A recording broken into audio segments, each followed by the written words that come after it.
Delta 7 நண்பர்கள் அனைவருக்கும் வணக்கம். இந்த பதிவில் பார்க்க போற படம் சர்வம் மாயா. படம் எப்படி இருக்குன்னு பார்ப்போம். மலையாளம் ஃபீல் குட் டிராமா மூவியா வெளியாகி இருக்கும் படம் சர்வம் மாயா. இந்த படத்தோட கதையை பற்றி பார்த்தோம்னா, கதாநாயகன் நிவின் பாலி ஒரு ஆச்சாரமான நம்பூதிரி குடும்பத்தை சேர்ந்தவர். அவங்க அப்பாவை போல பூஜை ஹோமம் செய்வதில் ஈடுபாடு இல்லாமல் கிட்டார் இசை கலைஞராக சினிமாவில் முயற்சி பண்ணுறாரு. கடவுள் நம்பிக்கை இல்லாத நிவின் பாலி தனது இசைக்குழுவுடன் வெளிநாட்டுக்கு 2 மாதங்கள் பயணிக்க இருக்கிறாரு. ஆனால் அவருக்கு மட்டும் விசா ஏற்பாடு செய்யப்படவில்லை. இதனால் 2 மாதங்களுக்கு வேலை இல்லாமல் என்ன செய்வது என்று யோசிக்கும் அவர் அவரோட உறவினர் ரூபேஷுடன் பூஜைகள் செய்ய உதவியாளராக செல்கிறாரு. ஒரு நாள் ரூபேஷுக்கு அடிபட்டு ஓய்வெடுக்க வேண்டிய நிலை வருவதால் ஒரு பேயை ஓட்டும் வேலைக்கு நிவின் பாலியை அனுப்புகிறாரு ரூபேஷ். அதாவது ஒரு ஸ்கூல் பையனுக்கு பேய் பிடிச்சிடுது. அதை விரட்ட நிவின் பாலி போறாப்புல. அமௌண்ட் பல்கா தாரன்னு சொல்றாங்க. சரி போயிட்டு வரும்னு போறாப்புல.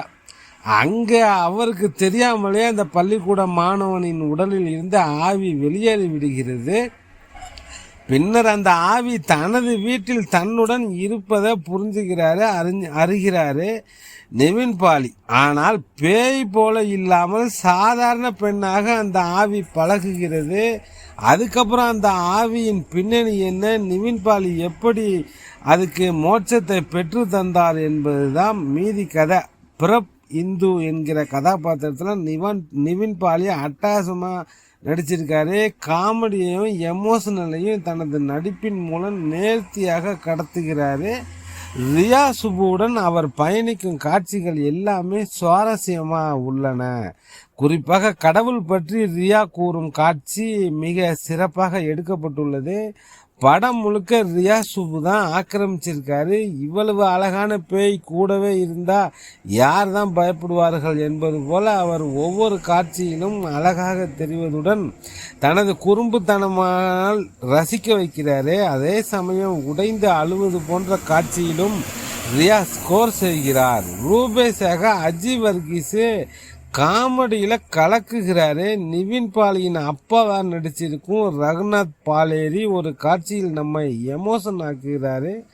பிரீத்தி முகுந்தனுக்கு நல்ல கதாபாத்திரம். அதனை அவரும் நேர்த்தியாக ஒரு பாடலுக்கு நடனம் ஆடுவதோடு செஞ்சிருக்காரு. பிரியா பிரகாஷ் வாரியார், அல்போன்ஸ் புத்திரன் ஆகியோர் ஒரு காட்சியில் வந்து போகிறார்கள். காமெடியாக ஆரம்பிக்கும் படம் மெல்ல மெல்ல காதல் படமாகவும் எமோஷனல் டிராமாவாகவும் மாறுது. அதே சமயம் படம் முழுக்க காமெடியும் இருப்பதால் காட்சிக்கு காட்சி ரசிக்க வைக்குது. அதில் சத்யனின் திரைக்கதை இயக்கமும் ஜஸ்டின் பிரபாகரனின் பின்னணி இசையும் பாடல்கள் படத்துக்கு இன்னொரு பலம். சான் வேலாயுதனின் கேமரா கண்களுக்கு விருந்து. எடிட்டிங் கச்சிதமாக இருக்கு. இந்த சர்வமாயா திரைப்படம் பார்ப்பவர்களை அப்படியே ஆட்கொள்ளும். அடல் கண்டென்ட்லாம் எதுவுமே கிடையாது. குடும்பத்துடன் பார்க்க வேண்டிய ஒரு படம். ஒரு ஃபீல் குட் மூவி தான். தமிழ் டப்பிங்கில் இருக்கான்னு தெரியல, மலையாளத்தில் தான் இருக்கு. இந்த படத்தை அகில் சத்யன்கிறவர் தான் டைரக்ட் பண்ணியிருக்காப்புல. இந்த படம் ஒரு பக்கம் காமெடியாகவும் இன்னொரு பக்கம் எமோஷனல் சீக்வன்ஸையும் கலந்து ஒரு நல்ல ஃபீல் குட் ட்ராமாவாக இந்த படத்தை ப்ரெசன்ட் பண்ணியிருக்காரு இயக்குனர். பல காட்சிகள் டைமிங் காமெடியில் தெரிக்க விட்டுருக்காங்க. முக்கியமான காரணம் 3 பேர். ஒருத்தர் நிவின் பாலி, அஜி வர்கீஸ், 3வது ரியா சுபு. 3 பேரும் அங்கங்க பல காமெடி காட்சிகளை போகிற போக்கில் அள்ளி எரிஞ்சிருக்காங்க. அதெல்லாம் படத்தில் நல்லாவே ஒர்க் அவுட் ஆகியிருக்கு. நிவின் பாலி நடித்து ஒரு 10 படம் ஃப்ளாப்பு கொடுத்துருப்பாரு. இப்போ இந்த படம் தான் அவருக்கு ஹிட்டு. ஒரு 1.5 வருஷமாகவே நிவின் பாலிக்கு எந்த படமும் சரியாக ஓடலை. இப்போ இந்த படம் மூலமாக கம்பேக் ஆகியிருக்காருன்னு தான் சொல்லணும். ஒரு horror comedy feel good movie பார்க்கணும்னு நினைக்கிறவங்க இந்த சர்வம் மாயா படம் பாருங்கள்.